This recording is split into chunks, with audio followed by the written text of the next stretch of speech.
Oke gini, jadi baru-baru ini rame banget ya kan pembahasan soal gempa megatrust yang katanya akan terjadi di Indonesia. Nah sebenarnya seberapa bahaya sih gempa ini? Terus emangnya apa sih gempa megatrust itu? Dan kenapa ini membuat semua orang panik? Oke guys, kita bahas.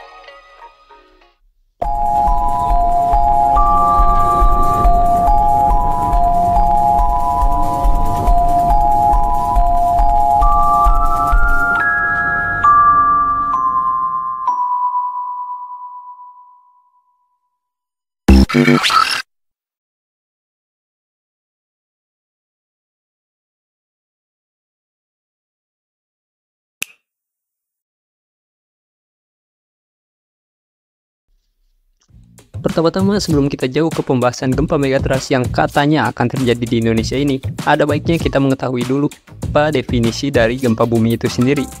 Nah, jadi menurut Wikipedia, gempa bumi adalah fenomena guncangan permukaan tanah akibat pelepasan energi secara tiba-tiba di bawah litosfer, sehingga menimbulkan gelombang seismik. Dan intensitas gempa bumi bisa bermacam-macam, mulai dari gempa yang sangat lemah dan tidak dapat dirasakan hingga gempa bumi yang sangat dahsyat yang bisa aja menimbulkan kehancuran di seluruh kota. Yang jadi kalau disingkat tuh, gempa itu terjadi karena ada suatu gerakan atau mungkin kegiatan alam yang terjadi di bawah permukaan bumi yang membuat efek besar ke sekitarnya, salah satunya berupa guncangan. Nah, terus ada berapa jenis sih golongan yang dikategorikan sebagai penyebab terjadinya gempa bumi? Jadi guys, ada 3 golongan yang bisa kita sebut sebagai awal mula penyebab terjadinya gempa bumi, yaitu gempa tektonik, vulkanik, dan reruntuhan.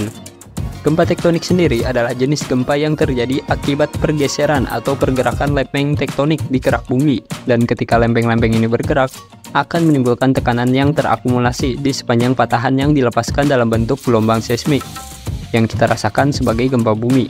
Lalu yang kedua ada gempa vulkanik. Gempa vulkanik adalah gempa yang terjadi akibat aktivitas vulkanik, seperti pergerakan magma di dalam gunung berapi atau letusan gunung berapi. Ketika magma bergerak menuju permukaan, ia dapat menyebabkan getaran yang kita rasakan sebagai gempa. Gempa vulkanik juga biasanya menjadi tanda peringatan bahwa sebuah gunung berapi itu akan meletus. Nah, lalu yang terakhir itu ada gempa reruntuhan. Gempa reruntuhan adalah gempa yang terjadi akibat runtuhnya gua atau struktur bawah tanah, seperti tambang atau longsor. Gempa ini biasanya berskala kecil guys, dan terjadi pada area yang terbatas, dan bisa dibilang gempa inilah yang dampak area kerusakannya itu tidak terlalu besar, seperti gempa tektonik dan vulkanik. Nah, terus gempa megatrust itu apaan dong?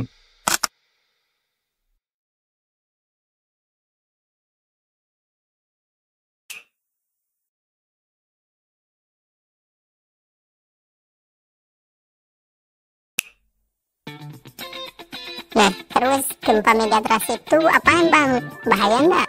Oke, jadi gini guys. Menurut yang gua baca, gempa megatrust adalah jenis gempa bumi yang terjadi di zona subduksi, yaitu area di mana satu lempeng tektonik terdorong di bawah lempeng lainnya. Gempa ini biasanya terjadi pada kedalaman yang relatif dangkal dan memiliki potensi untuk menghasilkan gempa dengan kekuatan yang sangat besar, yang bahkan seringkali melebihi magnitudo 8 skala Richter. Intinya guys, gempa ini tuh bisa dibilang berupa zona, yaitu dimana zona megatrust ini terletak di lempeng samudra yang bertemu dengan lempeng benua atau lempeng samudra yang lainnya. Sehingga ketika tegangan yang terakumulasi di sepanjang patahan megatrust ini dilepaskan, itu tuh efeknya bakal parah banget, yang bahkan bisa berpotensi terjadi tsunami yang besar. Sebenarnya peristiwa seperti ini pernah terjadi beberapa kali, dan salah satu contohnya yaitu di waktu tahun 2004, di mana terjadi tsunami besar di sekitaran Pulau Sumatera dan Laut Andaman, wilayah Aceh, dan saat itu kekuatan gempanya itu sampai di angka 9,1 sampai 9,3 skala Richter. Nah, terus kalau yang sekarang itu gimana bang? Oke, karena berita soal gempa megatrust ini lagi ramai banget ya diperbincangkan di media sosial, sehingga memunculkan kepanikan bagi masyarakat Indonesia. Karena kalau yang kita lihat, gempa megatrust ini kemungkinan besar akan terjadi di zona megatrust sekitar Selat Sunda dan Mentawai Siberut. Dan tentunya itu sangat berdekatan sekali dengan Pulau Jawa dan Sumatera, yang mana nantinya bisa aja berpotensi tsunami tuh di sekitaran Selat Sunda. Tapi ini ya, dengerin dulu. pernyataan BMKG kemarin tuh berupa peringatan semata tentang bahayanya gempa megatrust yang bisa terjadi di zona sekitar Selat Sunda dan Mentawai Siberut ini. Karena daerah tersebut bisa dibilang sudah lama menyimpan atau tidak aktif menimbulkan gempa, sehingga dikhawatirkan akan terjadi gempa yang sangat dahsyat. Itu guys, jadi berita-berita kemarin yang ramai itu sebenarnya hanya berupa peringatan dari BMKG tentang bahayanya jika gempa megatrust itu terjadi. Soal kapan terjadinya kita ya nggak tahu, karena belum ada teknologi yang mampu secara pasti memprediksi dengan akurat kapan terjadinya gempa bumi. Jadi dengan begini kita bisa dibilang cukup tenang ya, atau enggak?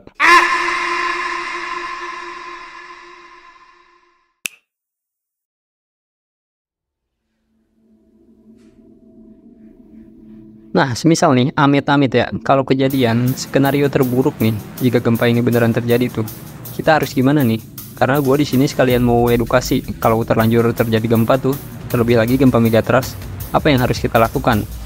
Misal nih, kalau daerahmu itu jauh dari laut, tapi kamu lagi di dalam rumah, kamu bisa mencoba cari tempat berlindung yang aman dan kokoh, yang sekiranya kuat lah untuk menahan reruntuhan, sehingga kamu aman. Dan jika kamu lagi berada di luar ruangan, atau di kendaraan gitu, usahakan kamu jauhi dulu tempat-tempat atau benda-benda yang berpotensi nimpa diri kamu, kayak contohnya terowongan, jembatan, gedung-gedung, tiang listrik, dan masih banyak lagi.